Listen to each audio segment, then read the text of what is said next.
Hi class, welcome back. Great to see you again. I know it's been a couple of weeks. Today I want to talk with you briefly about social structure, chapter 4. Now, from review from chapters 1 through 3, I know you're now experts on that material. There are two levels of sociological analysis.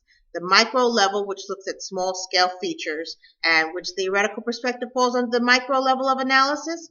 Hopefully you'll say symbolic interactionism. Okay, on the macro level, which looks at large-scale features of society, um, which theoretical perspectives fall under that level? There's two. Functionalism, society is a whole unit made up of interrelated parts, and conflict theory, groups of people competing for scarce resources. Okay, now that we've mastered that, I want you to take a look at page 85 and to the top of 86. This is a real sociological study. It's a classic sociological book entitled Street Corner Society. And really, the researcher, the curiosity was piqued. Those quote-unquote why questions were piqued when he was on the bus.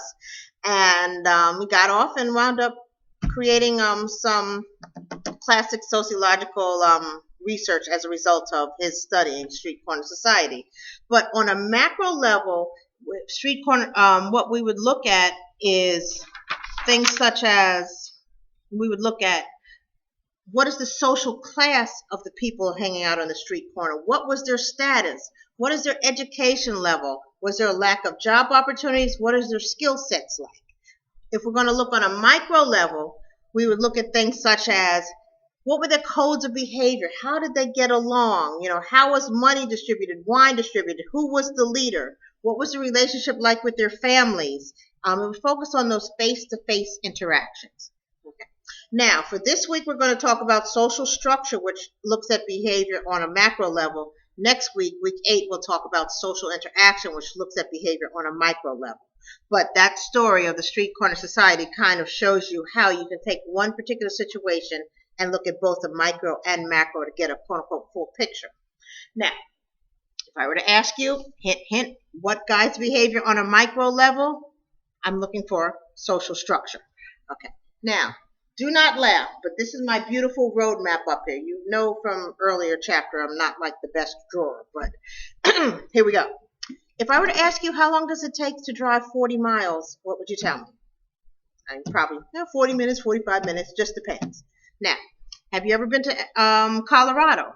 I had to go to a conference in Estes Park, Colorado, and I was told to fly into Denver Airport, and then it would take 2 hours to get to Estes Park. I'm like, okay. So, get in the van, leaving the airport, and then I see a sign, Estes Park, 40 miles. I'm thinking, why is it going to take 40 miles to go up to Estes Park? Well, we headed up the highway and headed up those round curves and cliffs and mountains, and it took the driver 2 hours, and I'm glad it took him all of 2 hours because we safely arrived there. But because of the conditions, it guided how we were able to drive those 40 miles. I always ask, what happens the first sunny day in February in New Jersey? Construction, street closures, road closures, highway lanes closed. Okay. Now, as a result, the 40 miles that may take you 45 minutes on normal conditions may, due to things such as construction, weather, time of day, really kind of guide and shape and curtail how you go about driving those 40 miles. Okay, and that is social structure.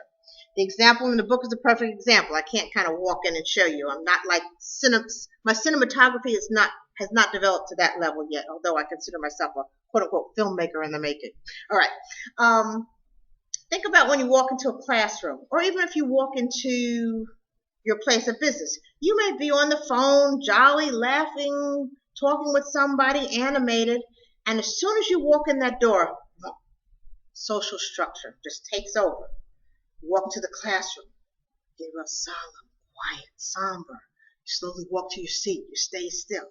Okay, and the same thing applies to me, because if I walked into a classroom and started doing cartwheels because I heard great news, you all would look at me like, what's wrong with her? Okay, that's social structure. It overrides our behavior. It guides our behavior, once again, on a macro level of analysis. And once again, looking through that sociological lens, the unique lens we use to view the world, which is the what? Sociological perspective, where we're looking at society, trying to see and understand why people do what they do. Social structure, once again, tries to understand what guides our behavior on that macro level of analysis. Okay, now I want to talk about some of the components of social structure. The first component, culture. You're a master. You know what culture is, the two types of culture. Culture clearly guides our behavior, the expected behaviors, and what's considered to quote unquote normal in our particular culture. That's clearly going to guide or give us some parameters for how we go about driving, how we go about behaving. And I said driving because I looked back at my beautiful map when I did not want it to go to waste. I also consider social structure like a road map. Because if you're on this particular road here and you see cul-de-sac, hopefully that looks like a neighborhood, shopping center, you're not going to be able to drive, as fast as if you were on, let's say, the open road highway. And this here is my picture with my beautiful mountains. Hopefully that looks like mountains. Okay. And so you're going to drive differently. The road map, the different limitations are put depending on the different types of streets you're driving. Okay. Now, back to components of social structure. Culture, once again, we talked about culture. Social class. Social class is another component of social structure that guides our behavior. Social class are groups of individuals who share the following three things: income, education, and occupational prestige. Income, education, and occupational prestige. Depending on one social class, it can dictate their behavior. I'm going to ask something. I usually read something in my face-to-face classes that I'm going to put on a separate video shortly after, because I don't want to prolong this one. But I'm going to talk about social class. Can you tell someone's social class by looking at them? And then a study that was done on millionaires. Okay, so that's going to go on a separate video. Okay. Social status. Social status is a position that a person occupies. Okay, and I think the book gives the illustration of a football team. There are different positions that people are in, and I'm still learning football, so y'all don't laugh. I know some of you understand there are all the inner workings of the different positions, but each position has a specific role or behavior that they carry out in order to quote unquote fulfill the ultimate goal of the team. Okay. Now there are two types of status. Ascribed status are involuntary.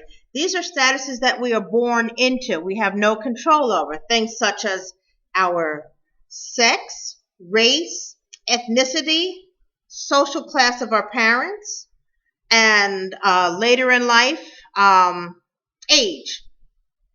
Now, I like to say that last category, age, changes for everybody but me. Okay, those are ascribed statuses: our age, our race, ethnicity, social class of parents, and our gender, our sex. Okay, achieved statuses are all other types of statuses that include, they're voluntary. Statuses meaning anything that you earn or accomplish are achieved statuses.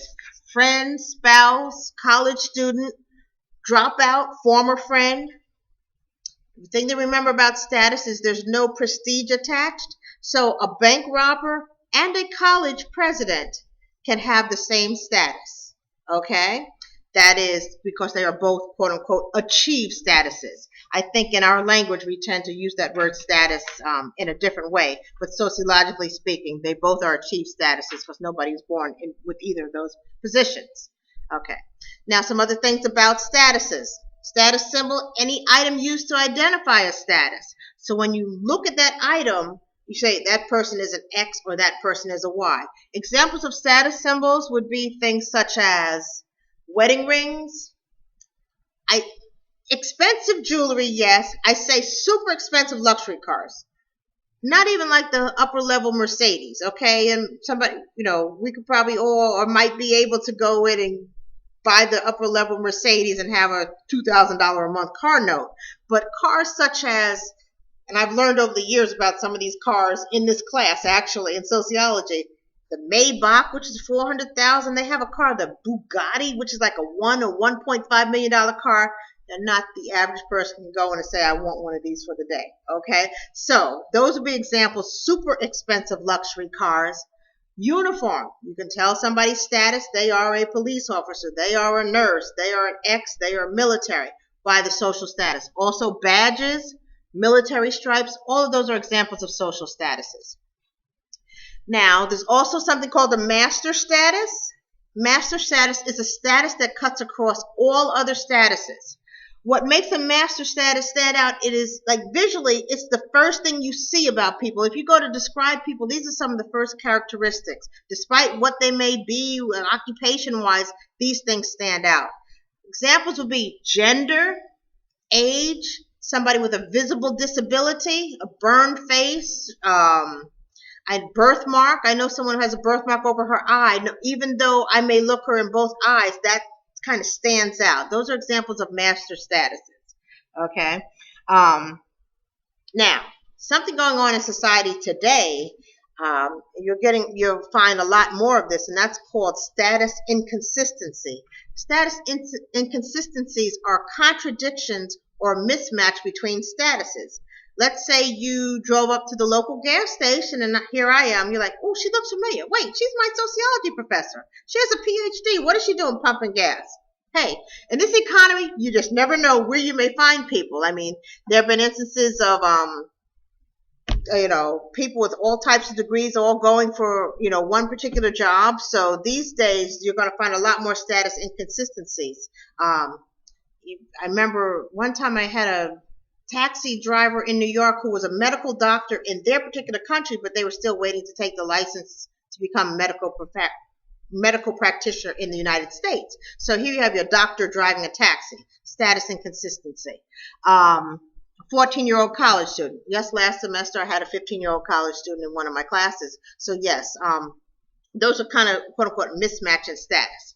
Now, we talked about status. Here's the distinction I'd like you to make. A status is a position. A role is how we play out a status. So we occupy a status, but we play a role. Okay? Roles are behaviors, obligation, privileges attached to a status. The expectations of how people are to behave in certain roles. There's a role for being a teacher. There's a role for being a student. There's a role for being, even in football, name one of the positions. There's a certain role for that that's different than for a different position who plays another role. Expected roles, gender-wise, male. The role for male is act tough. Role for female, be nurturing. Okay, these are societal expectations, but these are examples of roles. And groups. Groups are another component of social structure. Groups are people who we regularly and consciously interact with and share similar values, norms, and expectations. With groups, think about different groups to which you belong, and when you're in the different groups, you behave differently, but there's expectations, so those groups do guide your behavior. Think about social groups to which you belong, formal groups to which you belong, informal groups to which you belong. They all guide behavior. And the last component of social structure is social institutions. I'm going to record that on another video because I won't have to continue on my map and I don't want to prolong this much longer. Alrighty, thank you, and I will see you later. Bye.